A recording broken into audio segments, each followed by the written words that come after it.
Alô, você que curte o Chore Craques, está começando um acréscimo do jogo.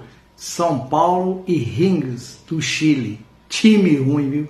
Aliás, horríveis. O time e a atuação do São Paulo no primeiro tempo foi horrorosa. Ganhou o jogo, estava ganhando o jogo de 1-0, numa bela fatiada do Marcos Antônio para o Caleri. Caleri arrumou de peito, o Luciano fez um bonito gol.